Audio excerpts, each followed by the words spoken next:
सब लोग स्वीकार कर रहे हैं। महावीर जयंती का महोत्सव हमने मनाया बहुत धूमधाम से। शायद नलवाड़ी में इतनी पब्लिक हमने जब पहली बार ही देखी कि कहाँ कहाँ से लोग पहुँच गए, और इतना सुंदर शोभा यात्रा और इतने अच्छे तरीके से सांस्कृतिक कार्यक्रम।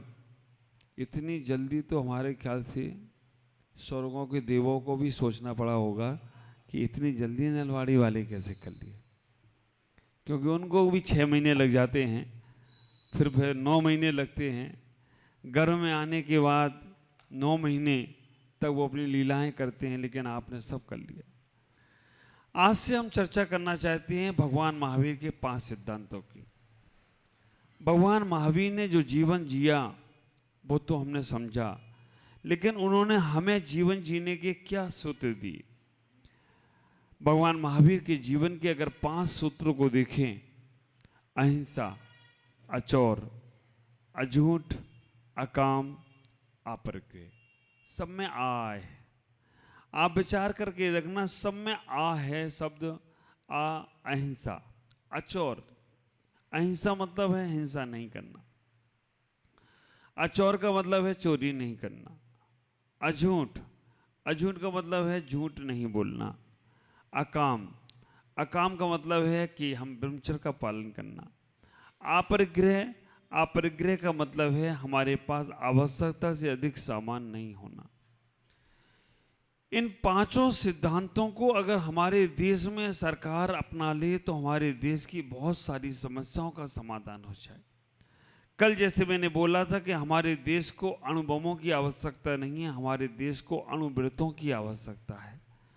अगर हमारे देश में अणुवृत्तों को लागू किया जाए तो अणुबम जो काम नहीं कर सकते हैं वो काम अणुवृत्त करके दिखा दें तो कोई आश्चर्य की बात नहीं होगी। आप विचार करके रखना, जो व्यक्ति अनुशासन का पालन करता है उसके ऊपर कोई अनुशासन थोपे नहीं जाते हैं, और जो व्यक्ति अनुशासन का पालन नहीं करता है उसके ऊपर अनुशासन बनाए जाते हैं, उसके ऊपर दबाव दिया जाता है, उसके ऊपर बहुत कठिनता से पेश आना पड़ता है। अगर अहिंसा व्रत का पालन किया जाए तो आप विचार करके रखना, देश में आतंकवाद जैसी समस्याएं समाप्त हो सकती हैं, देश में हिंसाएं जैसी समस्याएं समाप्त हो सकती हैं। अहिंसा व्रत का केवल पालन किया जाए। हमारे आचार्यों ने कहा है कि आप विचार करना, 4 प्रकार की अहिंसा हिंसा कहते हैं। 4 प्रकार की हिंसाओं को हमारे आचार्यों ने कहा, भगवंतों ने कहा है। उन्हें आपका भी ख्याल था और धर्म का भी ख्याल था और प्राणी रक्षा का भी ख्याल था। आप विचार करके रखना, 4 प्रकार की हिंसाएं कहीं, एक संकल्पी हिंसा, एक आरंभी हिंसा, एक उद्योगी हिंसा और एक विरोधी हिंसा। आप ख्याल करो, श्रावकों के लिए कह दिया गया कि 4 प्रकार की हिंसाएं हैं। 4 प्रकार की हिंसा में तुम्हारी कितनी हिंसा का त्यागी है? केवल एक। आपको केवल संकल्पी हिंसा का त्यागी बताया है कि आप संकल्प पूर्वक किसी जीव को नहीं मारना। आप ख्याल करके रखना, आप सोचते होंगे कि अहिंसा का धर्म तो केवल मुनिराज ही पालन कर सकते हैं, गृह त्यागी ही पालन कर सकते हैं। पूर्ण रूप से अहिंसा का पालन करना है तो वो तो मुनिराज ही करेंगे।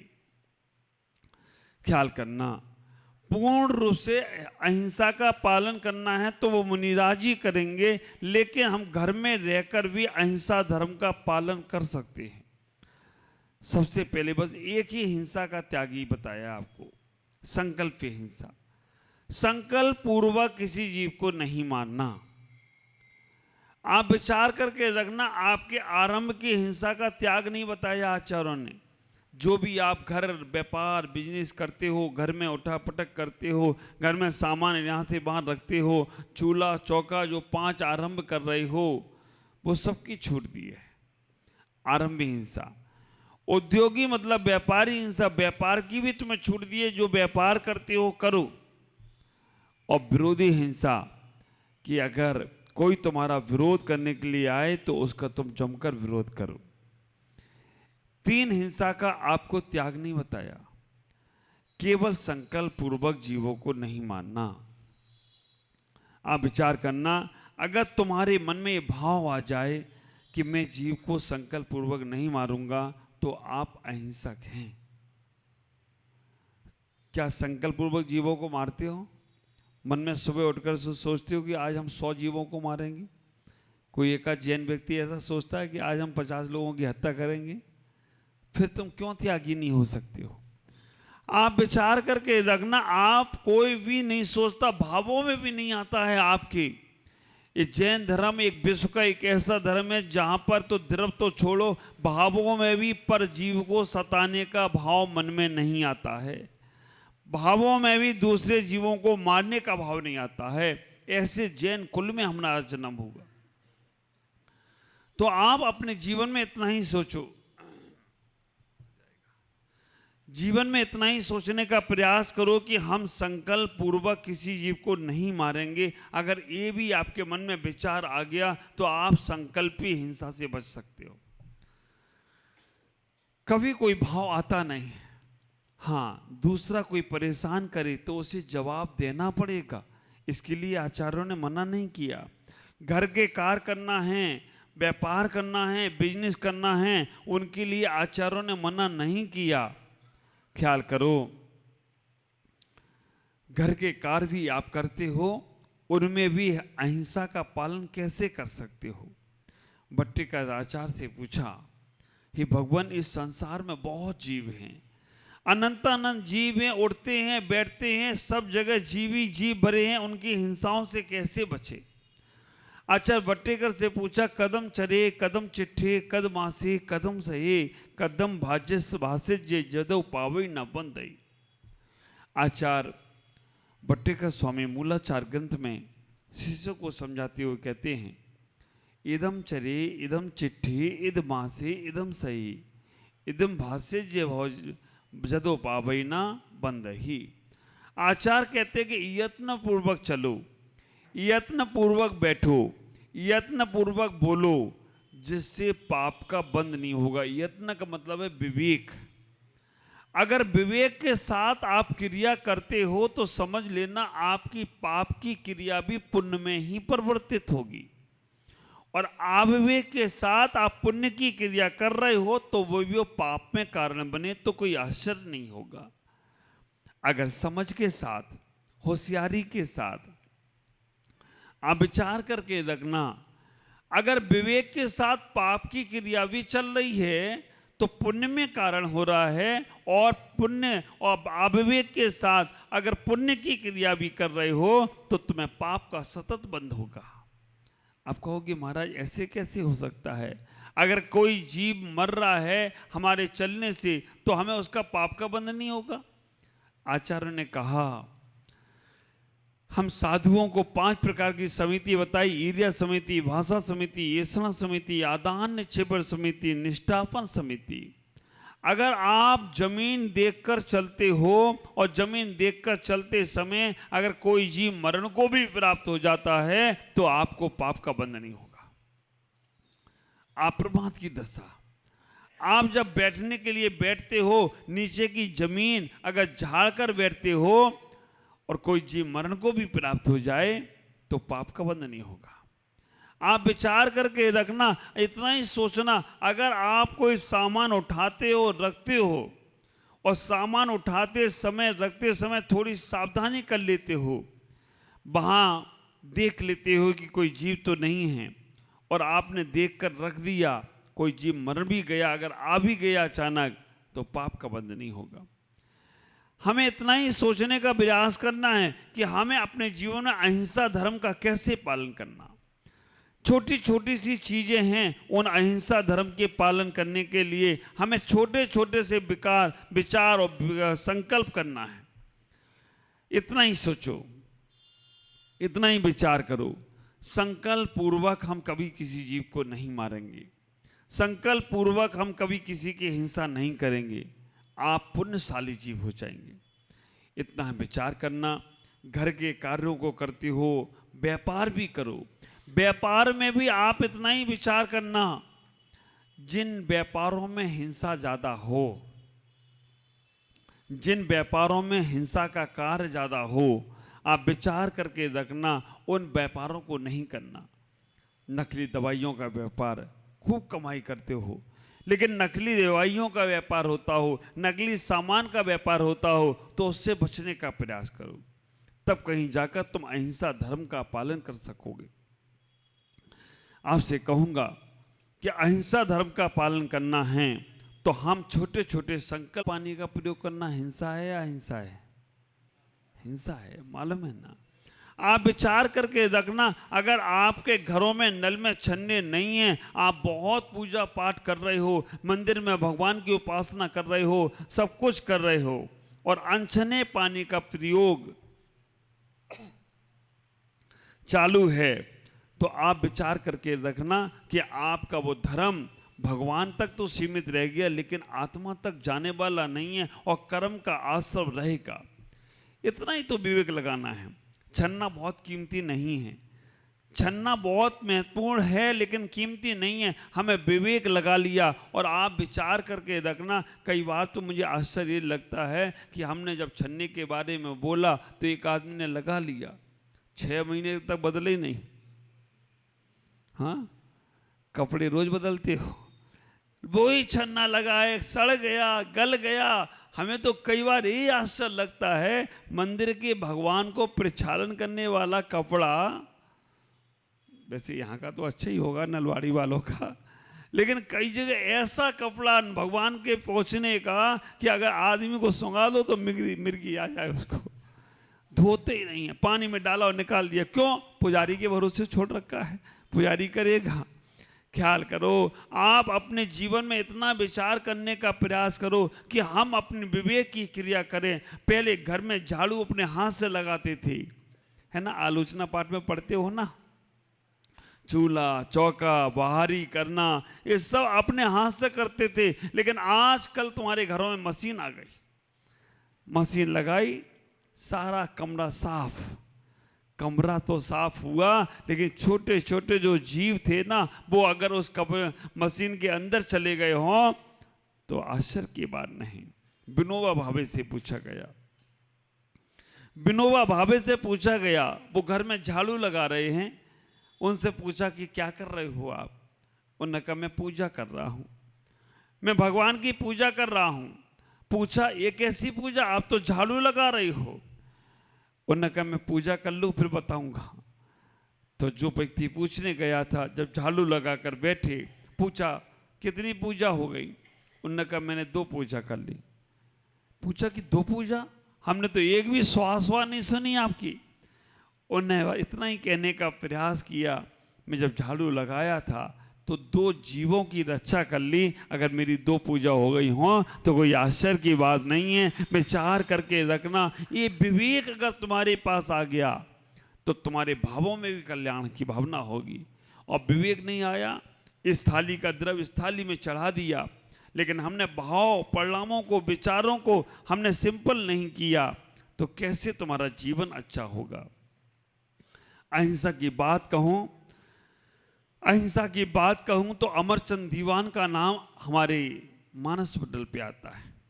अमरचंद दीवान जैन थे, आपने नाम सुना होगा अमरचंद दीवान का। जैन थे अमरचंद दीवान, और राजा के महल में रहते थे।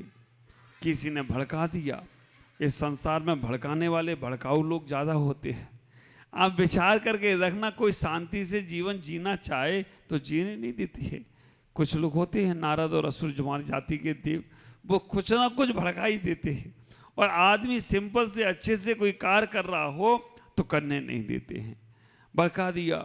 ये तुम्हारे यहाँ जो जैन आया है ना, ये अमरचंद दीवान, तुमने इसको मंत्री बना रखा है, ये तुम्हारे खिलाफ है, ये तुम्हारे विरोध में है, ये तुम्हारे साथ अच्छा नहीं कर रहा है, ये षड्यंत्र रचता है कि राजा कब चला जाए तो हम गद्दी पे बैठ जाएं। अमरचंद दीवान के बारे में जब ये बात कही गई, राजा ने कहा नहीं नहीं, ये तो मेरा पूरा सपोर्ट करता है, मेरी बात मानता है, सब कुछ करता है। उन्होंने कहा आप जब शिकार में जाओ तो इसको लेकर जाना, आपके साथ जाएगा नहीं। और आप विचार करके रखना, जब राजा गया शिकार पर तो कहा अमरचंद आज तुम्हें मेरे साथ शिकार पे चलना है। अमरचंद ने कहा चलूंगा। ख्याल करना, जैन व्यक्ति उस शिकार करने के लिए जाए, सबको ही आश्चर्य होगा। लेकिन उन्होंने कहा मैं चलूंगा। और जब वो चलने लगे, जब वो अमरचंद दीवान राजा के साथ शिकार खेलने के लिए गए, जंगलों में जब राजा ने तीर कमान उठाया और तीर कमान उठाकर जैसे ही वो मारने को चलने के लगे, हिरणों का झुंड सामने ही था, हिरण भागने लगे। आप विचार करके रखना, ऐसा हमारे यहाँ कथानक आता है, ऐसा मैंने सुना है। अमरचंद दीवान आवाज लगाते हैं, हे वन के मूक प्राणियों, जब रक्षक ही भक्षक हो गया तो तुम्हें अब कौन बचाएगा? इसलिए अब तुम भागो मत, जहां हो वहीं खड़े हो जाओ, क्योंकि अब तुम्हें कोई तुम्हारी रक्षा करने वाला नहीं है। क्योंकि जब राजा ही अपनी प्रजा को सताने लगे, जब राजा ही अपने प्राणियों को, मूक प्राणियों को सताने लगे, तो फिर उन प्राणियों की रक्षा कौन करेगा? ख्याल करना, सारे वन प्राणी, हिरन वहीं खड़े हो गए। राजा को आश्चर्य हुआ। राजा ने इतना ही कहा कि अरे मैंने तीर कमान उठाया और सब भागने लगे, और ये अमरचंद की वाणी में ऐसा क्या जादू था? अमरचंद की वाणी में ऐसा क्या जादू था कि जिसने एक बार बोला कि सारे सारे सैनिक, सारे सारे हिरन वहीं खड़े हो गए। आखिरकार अहिंसा की वाणी जब उठती है तो अपने आप वातावरण बदल जाए तो कोई आश्चर्य की बात नहीं है। अहिंसा की वाणी और दिल की वाणी, आत्मा की वाणी अगर बाहर आती है तो सब कुछ परिवर्तित हो जाता है। ख्याल करना, कुछ लोग दिमाग से बोलते हैं और कुछ लोग दिल से बोलते हैं। दिमाग से बोलने वालों की बात दिमाग तक ही रहती है, और दिल से बोलने वालों की बात दिल तक चली जाए तो कोई आश्चर्य की बात नहीं है। इतना ही विचार करो, इतना ही सोचने का प्रयास करना। तुम्हें जैन कुल मिला है, और जैन कुल मिलने के बाद इतना प्यारा धर्म मिला तुम्हें, जहां पर जैन कुल में जन्म लेने मात्र से 90% पाप केवल आपके नाम में जैन लिख गया। इसलिए 90% पाप, क्योंकि अब आप सप्तव्यसनी नहीं हो, आप मांस नहीं खाते हो, आप शराब नहीं पीते हो, आप जुआ नहीं खेलते हो, आप वैश्यागमन नहीं करते हो, क्योंकि ये जन्म से ही संस्कार दिए गए। अष्टमूल गुणों का आपको पालन कराने का संस्कार जब मंदिर में गए तब से दिया गया। आप विचार करके रखना, सामान्य से जैन के लक्षणों में कह दिया गया कि सामान्य सा जैन अगर किसी के यहाँ लिखा है नाम में, तो 3 लक्षण तो उसके पास होंगे ही होंगे। ख्याल करना, 3 लक्षण, साधु के भी 3 लक्षण हैं और श्रावक के भी 3 लक्षण हैं। साधु के 3 लक्षण तो तुम्हें मालूम है, विश्यासा वसातीतो निरारंभो परिग्रह ज्ञाना ध्यान तपोरक्ता स्थिति तपस्वी सा प्रशस्यति।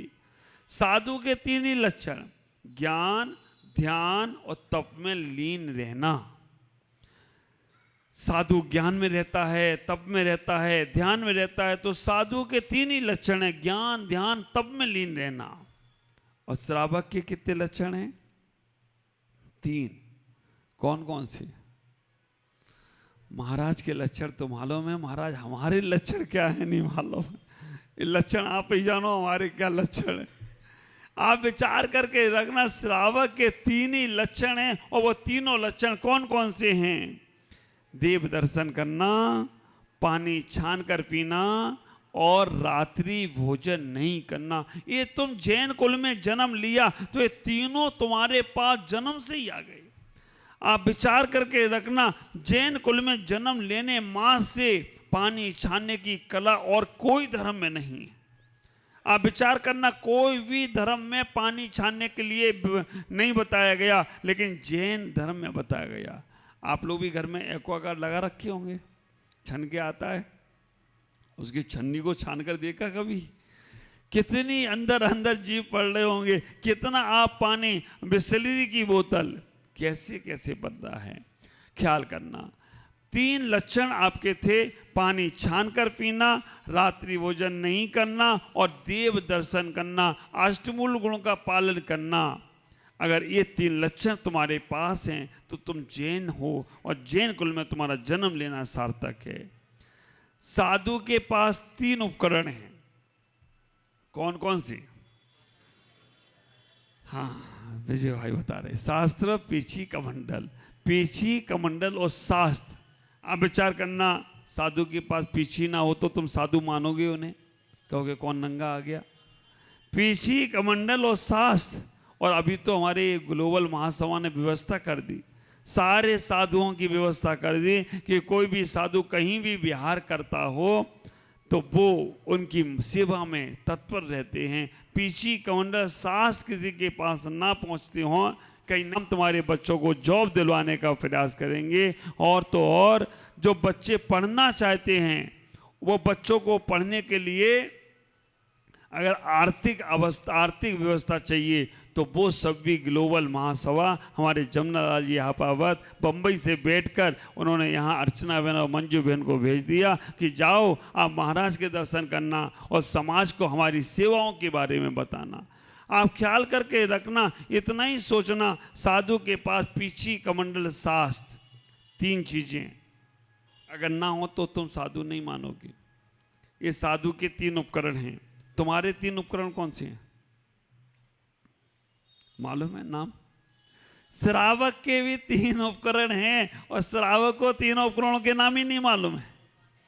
अब मैं तुमको श्रावक कैसे मानूं? आप विचार करके रखना, तीनों उपकरण तुमने रख दिए संभाल के। तुम्हारे 3 उपकरण थे, डोरी, लोटा और छन्ना। पहले का श्रावक घर से निकलता था, वो कहता था कहीं खाना नहीं मिले शुद्ध तो चलेगा, लेकिन बावड़ी में हम लोटा में रस्सी लगाकर डालकर पानी को छानकर कम से कम हम पानी तो शुद्ध पी लेंगे, उससे तो काम चला लेंगे। डोरी कहाँ है? मोबाइल की डोरी लटकी है महाराज, ये डोरी हमारी। लोटा कहाँ है? बिस्लरी की बोतल महाराज बगल में ही है। और छन्ना कहाँ है?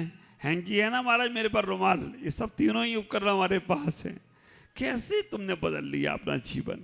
मैं आपसे कहना चाहता हूं, आप अपने मन को परिवर्तित करने का प्रयास करो। भगवान महावीर के अहिंसा धर्म का पालन हम और किसी से अपेक्षा नहीं रख सकते। हम अपने जैन भाइयों से, जैन बंधुओं से, जैन श्रावकों से अपेक्षा रख सकते। एक बात और है, जैन धर्म किसका? जैन धर्म किसका? जैनियों का। आप विचार करके रखना, जैन धर्म किसका? जो मानेगा उसका। जैन व्यक्ति अहिंसक होता है या जो अहिंसक होता है वो जैन होता है? बोलो ना, अहिंसा धर्म का पालन करता है वो जैन होता है या जो जैन होता है वो अहिंसा धर्म का पालन करता है? बिल्कुल सही है। आप विचार करना, जो अहिंसा धर्म का पालन करता है वो जैन है, और जो जैन है वो जरूरी नहीं है अहिंसा धर्म का पालन करे। मोक्ष जाता है वो मुनि होता है या मुनि होता है वो मोक्ष जाता है? हम अपने पर इसलिए घटा रहे हैं कि तुम लोगों को ये नहीं लगना चाहिए कि महाराज अपने को बचा लेते, हमको बता हमें फंसा देते। मोक्ष जाता है वो मुनि होता है या जो मुनि होता है वो मोक्ष जाता है? जो मोक्ष जाता है वो मुनि होता है। जरूरी नहीं है कि जो मुनि है वो मोक्ष जाएगा ही जाएगा, सर्वासिद्धि में भी अटक सकता है। आप इतना ही विचार करके रखना, अगर तुम्हारे मन में अहिंसा का भाव है, अहिंसा का भाव है तो समझ के रखना, तुमने मंदिर में पूजा पाठ भी नहीं करी तो भी तुम्हारा निर्वाण पक्का है। और अगर अहिंसा का भाव नहीं है, मन में तुम्हारे हिंसा का प्रवृत्ति चल रही है, खूब पूजा करना, पाठ करना, इससे कर्म निर्जरा नहीं होगी, पुण्य बंद तो होगा। नहीं तो कल से तो मंदिर आना बंद। अहिंसा का भाव में घर में रहूंगा। मंदिर में आने से, पूजा पाठ करने से पुण्य का आश्रव तो होगा ही होगा, लेकिन अगर अहिंसा का भाव रख लिया तो कर्म निर्जरा भी होगी। और आप ख्याल करके रखना, केवल पुण्य तक ही हमारी यात्रा है तो अभी बहुत अधूरी यात्रा है। पुण्य के माध्यम से हम पूर्णता को प्राप्त नहीं कर सकते। पुण्य के माध्यम से हम सर्वार्थ सिद्धि तक की या अरिहंत तक की अवस्था प्राप्त करेंगे। पुण्य से अरिहंत फल मिलेगा, लेकिन जब पुण्य और पाप दोनों खत्म होंगे तब निर्वाण की प्राप्ति होगी। तो हमारा उद्देश्य, ये भाव ये होना चाहिए कि हमारे कर्म निर्जरा भी होती रहे। ख्याल करना, पीछी कमंडल शास्त्र, तुम्हारे पास डोरी लोटा छन्ना नहीं है, कोई बात नहीं, लेकिन भावों में तो कम से कम, परिणामों में तो निर्मलता लाओ। 90% पाप आपके कम हो गए, 10% पाप आपके बचे हैं। क्योंकि जैन रात्रि भोजन नहीं करता, ये हमें नहीं, ये सभी पूरी दुनिया को मालूम है। अगर आप फ्लाइट में सफ़र कर रहे हो और आपके टिकट में नाम जैन लिखा हुआ है, तो आपके लिए भोजन जो आएगा वो दिन में ही आएगा। वो उन्हें मालूम है जैन रात में भोजन नहीं करता। और तो और आश्चर्य की बात तो ये है, अजैन व्यक्ति भी शाम को 6 बजे भोजन करे तो लोग क्या कहेंगे, क्यों जैन साहब हो गए क्या? दुनिया को इतना मालूम है, अजैन व्यक्ति भी अगर दिन में 6 बजे भोजन करता है तो दुनिया वाले लोग कहते कि जैन हो गए हो क्या? आपके पास वो अहिंसा की बहुत बड़ी सौगात है, अहिंसा का बहुत बड़ा विशाल हृदय है आपके पास। आप अपने मन में उसको लेकर आएं। मुझे मालूम है घर में रहकर, परिवार में रहकर, समाज में रहकर, संघ में रहकर बहुत सारी चीज़ों से नहीं बच सकते हो, लेकिन ये फालतू की चीज़ें जो तुम्हारे मन में बार बार उमड़ती हैं, उनसे तो बचा जा सकता है। अहिंसा धर्म का पालन करें। अमरचंद दीवान ने जैसे ही कहा, अमरचंद दीवान ने जैसे ही कहा, हे बन के मूक प्राणियों रुक जाओ, वो रुक गई। सम्राट को भी आश्चर्य हुआ, सम्राट बहुत प्रशंसा करा, सम्राट ने बहुत तारीफ करी, सम्राट ने बहुत बहुमान किया, सम्राट ने बहुत बड़ा सम्मान किया। सब कुछ करने के बाद जो मंत्रियों ने भड़काया था, अब वो तो भड़क गए, भड़कू राम रहे होंगे। आप विचारना, भड़कू राम रहे, मंत्रियों ने भड़काया तो वो भड़क गए। उनने कहा कि अब तो राजा को और कुछ बताना पड़ेगा। राजा को उन्होंने और कह दिया कि अगर ये ज़्यादा अहिंसा की बात करता है तो शेर को अहिंसक बना सकता है क्या? आप विचार करके रखना। उन्होंने कहा ज़्यादा अहिंसा की बात करता है तो शेर को अहिंसक बना सकता है क्या? ख्याल करना। राजा ने अमरचंद दीवान से कहा कि तुम कहते हो अहिंसा बहुत बड़ी चीज़ है, तो शेर को अहिंसक बना सकते हो न, क्यों नहीं? शेर को भी मैं बिना मांस का भोज कराना चाहूँ तो करा सकता हूँ। ख्याल करना।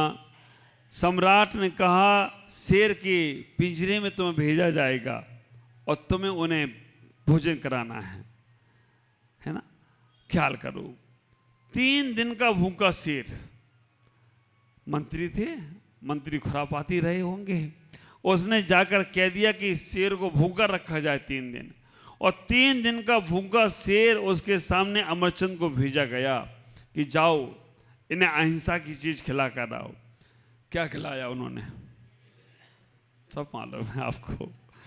अमरचंद की शेर को जलेबी खिलाई, थाल भर के ले गई, और जब थाल भर कर ले जाकर उन्होंने कहा, शेर से कहा, कहने का प्रयास किया, अगर मैंने तुम्हारे बारे में कुछ भी गलत सोचा हो, अगर मैंने तुम्हारे बारे में कुछ भी गलत बोला हो, अगर मैंने कभी तुम्हारा किसी भी भाव में पर्याय में गलत किया हो, तो तुम मेरा भक्षण करना, और अगर मेरे अंदर तुम्हारे प्रति अच्छे भाव हैं, अच्छा मन है, तो आप इन जलेबियों को खाने का प्रयास करना। इनसे आपके हे वनराज, हे वनराज, हे मृगराज, अगर थोड़ा सा भी आपके अंदर दया भाव, करुणा भाव है, ख्याल करना वो जलेबियाँ रख दी। शेर जैसा हिंसक प्राणी भी अगर उन जलेबियों को खाकर अपनी क्षुधा को मिटा लेता हो तो कोई आश्चर्य की बात नहीं है। आप विचार करके रखना, अहिंसा की बात इतनी ज़्यादा प्रभावकारी होती है। मैं तो कहना इतना चाहूँगा, अहिंसक व्यक्ति अगर कहीं बैठ जाए तो जन्मजात शत्रु भी अपनी शत्रुता छोड़ देते हैं। गाय जब भगवान महावीर जहाँ बैठते थे, उनकी अहिंसा केवल शब्दों से नहीं थी, उनकी अहिंसा उनके रोम रोम से बरसती थी। जन्मजात शत्रु सांप और नेवला, गाय और शेर सब एक घाट पर बैठकर अपने जीवन का मनोरंजन, अपने जीवन का आनंद लेते हो तो कोई आश्चर्य की बात नहीं। और आप विचार करना, समोसण में जब जाते हैं भगवान के पास तो एक ही कोटा है, उसी में हाथी, उसी में घोड़ा, उसी में शेर, उसी में बंदर, सब एक ही कोठे में बैठते हैं। ये अहिंसा की बात है। मैं आप सबसे इतना ही कहूँगा, 4 प्रकार की हिंसाएं जो बताई हैं, संकल्पी हिंसा का त्याग करो। मन में कभी विचार नहीं करना कि मैं इस जीव को मारूंगा। बहुत से लोग इस प्रकार के होते हैं जिनकी दुश्मनी हो जाती है, किसी से बोलचाल बंद हो जाती है, किसी से कहना सुना हो जाता है। वो इतने ज़्यादा अपने आप को हिंसक बना लेते हैं, अपने आप को इतना ज़्यादा हिंसक बना लेते, दिन रात उसके बारे में सोचते रहते हैं। एक दुश्मन ने एक दुश्मन से कहा, तुम भले ही मुझसे कितनी दुश्मनी करो फिर भी मैं रहूंगा तुम्हारे पास। विचार करके रखना, तुम मेरे बारे में अच्छा सोचोगे तो मैं तुम्हारे दिल में रहूंगा, और खराब सोचोगे तो तुम्हारे दिमाग में रहूंगा तुम्हारे पास से। आप विचार करना, दिल में रहूंगा तो तुम्हें दरिया दिल बना दूंगा, और दिमाग में रहूंगा तो खुरापात पैदा करता ही रहूंगा। सूत्र आप लोगों ने बना रखा है ना, टेंशन लेने का नहीं, और जो टेंशन देता है ना उसको यही टेंशन बनी रहती है कि सामने वाले ने टेंशन ली कि नहीं ली है। वो टेंशन से मुक्त हो ही नहीं पाता है। और आप देखना, जो आपको ज़्यादा छेड़े, परेशान करे, आप शांत रह जाना, वो व्यक्ति सामने वाला अपने आप ही परेशान होता रहेगा, वो अपने बाल नोचता रहेगा, क्या किया जाए। तो हम अहिंसा की बात को समझने का प्रयास करें। बहुत बड़ा रूप नहीं है, अहिंसा बहुत सॉफ्ट है। आप विचार करना, गांधी जी ने अपने देश को स्वतंत्र हिंसा की दम पे नहीं किया। गांधी जी के पास कोई बंदूक और कोई पिस्तौल नहीं थी, सबको मालूम है। पिस्तौल और बंदूक और गन लेके आने वाले अंग्रेज गांधी जी की लाठी ने उन सबको भगा दिया हो तो कोई आश्चर्य की बात नहीं है। गांधी जी ने अहिंसा के दम पर अपने देश को स्वतंत्रता दिलवा दी। और आज मोदी जी भी लगे, हाँ, वो भी जय जिनेंद्र बोलने सीख गए हैं। आप विचार करना, वो भी जय जिनेंद्र बोलना सीख गए हैं, तो आपको भी जब किसी से मिलो तो क्या बोलना चाहिए? कोई तुमसे राम राम करे तो तुम क्या बोलोगे? कोई तुमसे सत श्री अकाल करे तो क्या बोलोगे? कोई अस्सलाम वालेकुम बोले तो क्या बोलोगे? इतना बोलना सीख लो कम से कम, तो तुम्हारा जिनेंद्र का धर्म जय जयकार हो जाए तो कोई आश्चर्य की बात नहीं है। केवल तुमसे अभी बाजार में गए तो किसी ने कहा राम राम, तुमने कहा भैया राम राम, किसी ने कहा सलाम पे। गांधी जी ने पूरे देश को स्वतंत्र करा दिया। और आप विचार करके रखना, पहले इतनी हिंसाएं नहीं होती थी, पहले लोग इतनी ज़्यादा झगड़े नहीं करते थे, इतनी ज़्यादा लड़ाइयाँ नहीं करते थे। पहले लड़ाइयाँ होती थी बोलाचाली की, बोलाचाली में निपट जाती थी। थोड़ा समय बदला, हाथ पैर की लड़ाइयाँ शुरू हो गई। हाथ पैर की लड़ाइयाँ होती थी तो हाथ पैर से लड़ लड़ा कर थोड़ा दर्द हुआ, थोड़ा चोट लगी, सब निकल गई, थोड़े समय में ठीक हो जाती थी। फिर लड़ाइयाँ हुई अस्त्र और शस्त्र की, पत्थरों के उन्होंने शस्त्र बना लिए, लकड़ियों के शस्त्र बना लिए, उनसे भी लड़ाइयाँ होती थी, घायल होते थे, थोड़े समय बाद ठीक हो जाते थे। फिर लड़ाइयाँ हुई बंदूकों की, और ऐसी ऐसी बंदूक, आप विचार करना, बोल चाल के लड़ाई होती थी तो आसपास रहेंगे तो ही लड़ाई होगी, दूर रहेंगे तो लड़ाई होती नहीं थी। हाथ पैर की होती थी तो 5 फीट की दूरी होगी तो भी हाथ पैर की लड़ाइयों में काम चल जाता था। लाठी की और त्रिशूल की और धनुष की लड़ाई होती थी 50 फीट की दूरी बस। अब बंदूकों की लड़ाई 200 फीट, 300 फुट, उतनी दूर में भी तुम्हारा बंदूक प्रभाव करती है। लेकिन अब आज का दिन कौन सा हो गया? आज परमाणु की लड़ाई, एटम बम की लड़ाई शुरू हो गई। और आप विचार करके रखना, ऐसे अस्त्र शस्त्र अणु बम बन चुके हैं इस देश में, वहाँ कुछ नहीं करना उन्हें, एक बटन दबाना है, एक मिसाइल आएगी और आसपास पूरा खत्म। आप ख्याल करो, कई बार तो हमारे नेता लोग ऐसी ऐसी बातें कर जाते हैं। उन्होंने कहा, पाकिस्तान वालों से उन्होंने कहा कि तुम्हारे यहाँ जितने पब्लिक है ना, उतनी पब्लिक हमारी जेल में अंदर बंद है, तुम ज्यादा कुछ करोगे ना तो हमने कैदियों को कह दिया जाओ तुम्हारी सजा माफ, पाकिस्तान साफ। अब विचार करके रखना, उनने कहा कि अब हमने तुम्हारी की सजा माफ, जाओ पाकिस्तान करो साफ। हिंसक का भाव है, लेकिन आप विचार करके रखना, ये हिंसा की प्रवृत्ति से बचने का प्रयास करो। आज अणु बमों की जरूरत नहीं है। आज हमारे आचार्य कुंद महाराज हमारे कहते हैं कि तुम्हारी द्रव हिंसा तो छोड़ो, मन में भाव हिंसा भी नहीं आना चाहिए। अगर तुमने मन में किसी के प्रति गलत भाव ले आए, भाव हिंसा हो गई। समझ के रखना, ये भाव हिंसा भी तुम्हारे कर्म बंध में कारण होगी। बाहर की सरकार तुम्हारी आपसी की लड़ाई झगड़े को पकड़ेगी, लेकिन मन में अगर तुम्हारे मन में कोई के प्रति गलत भाव आया तो वो गलत भाव भगवान महावीर की अदालत में कर्म तुम्हें पकड़ने का प्रयास करेंगे। अब भावों में भी किसी के प्रति गलत न सोचो। तुम्हारे भावों में गलत सोचने से अगर किसी का भाव किसी का गलत होता तो ख्याल करके रखना, तुम्हारे अच्छे सोचने से किसी का अच्छा भी हो जाता। तुम्हारे गलत सोचने से किसी का गलत अच्छा नहीं होगा। तुम्हारे गलत और अच्छा सोचने से तुम्हारा ही अच्छा और बुरा होगा। ख्याल करो, वाणी ऐसी बोलिए मन का आपा खोए, औरन को शीतल करे आपो शीतल हो। ये हमारी संस्कृति थी, भगवान महावीर की वाणी थी। वाणी ऐसी बोलिए मन का आपा खोए, औरन को शीतल करे आपो शीतल होए। लेकिन अब वो उल्टा कर दिया सिद्धांत। विचार करना, इतना ही सोचना, आजकल उसको उल्टा कर दिया। उल्टा क्या कर दिया? वाणी ऐसी बोलिए जम के झगड़ा होए, पर ऐसे से ना बोली जो तुमसे तगड़ा हुई। आप विचार करके रखना, वाणी ऐसी बोलिए जो जम के झगड़ा हुई। मीटिंग में क्या होता है? Meeting, I am king is equal to meeting.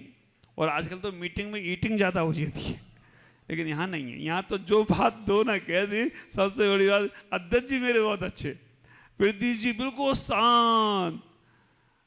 मंत्री जी ने जो निर्णय ले लिया वो उन्होंने भी मान लिया, और सभी पूरी कमेटियों ने मानकर उस बात को आगे से आगे बढ़ा दिया हो तो कोई आश्चर्य की बात नहीं है। ये सबसे बड़ी खासियत है आपकी समाज की कमेटी की। किसी भी पदाधिकारी ने अगर कोई बात का डिसीजन ले लिया तो हम सब लोग कितनी तैयारी के साथ उस पर लग जाते हैं। आप विचार करना, हम कई बार ऐसे अपने विचारों को संभालने का प्रयास करें। एक और हम दुआ बोलते हैं ना, जो तो को सूल बोवे तो बोवे बाको फूल, जो तो को सूल दे बोवे तो देवे बाको फूल। तो को फूल को फूल है, बाको सूल को सूल। अगर कोई तुम्हें कोई कांटा चुभा रहा है तुम उसे फूल देने का प्रयास करो। कांटा चुभाने वाले के हाथ जख्मी हो सकते हैं क्योंकि कांटा तोड़ना पड़ेगा, और फूल तोड़ने वाले का हाथ जख्मी। तो जो तो को कांटा वो बे तो देवे बा को फूल। तो को फूल को फूल है, साबा को सूल को सूल। ये अहिंसा की बात है, लेकिन इसको भी हमने उल्टा कर दिया। क्या किया? जो तो को कांटा बोवे तू बोवे बा को भाला, वो भी ससुरा जान जाएगा पड़ा किसी से पाला। अब विचार करके रखना कि ईंट का जवाब पत्थर से देना ये अहिंसा की बात नहीं है। मैं आपसे कहना चाहूँगा, अहिंसा की बात को स्वीकार करना है तो अपने जीवन में उन परमात्मा की गुणों को लाने का प्रयास करो। तुम बहुत प्यारे लोग हो, जैन कुल मिल गया है। जो फालतू की चीज़ें हैं उन्हें हटा दो, बाकी का जो प्योर बचेगा वो तुम्हारा ही होगा। तो जो हिंसा की प्रवृत्तियाँ या हिंसा के विचार या हिंसा के भावों में भी परिणामों में भी हिंसा। आप ख्याल करना, हम लोगों को आचार्यों को कुंद महाराज ने इतना तक कह दिया कि अगर तुमने किसी को घूर के देख लिया, गए बेटा काम से। घूर के देख नहीं सकते, किसी के मानने में गलत विचार नहीं कर सकते, क्योंकि सब अपने अपने कर्म लिखा के लाए हैं। हाँ, अगर तुम्हारे बारे में कोई गलत बोलता है तो मन थोड़ा सा उसके प्रति खराब होता है, लेकिन तुरंत अपने आप को संभाल लो, क्योंकि तुम्हारे सोचने से उसका गलत होने वाला नहीं है, है ना। कौवे के कोसने से ढोर नहीं मरते, इतना ही विचार आ जाए तो जीवन बहुत आनंदित होगा। आज इतना ही कहूँगा। भगवान महावीर का पहला सिद्धांत अहिंसा परमो धर्म। अहिंसा ऐसा धर्म है कि जिसको हर धर्म ने स्वीकार किया। भगवान महावीर अहिंसा कहते हैं। उसी को रहम दिल इंसान ही परमात्मा परवरदिगार को पसंद होगा। रहम कहो, मर्यादा कहो, अहिंसा कहो, प्रेम कहो, दया कहो, करुणा कहो, मर्यादा कहो, ये सब अहिंसा के ही रूप हैं। इन अहिंसा को समझ लिया तो जीवन बहुत आनंदित होगा। आज इतना ही। ओम नमः जय गुरुदेव।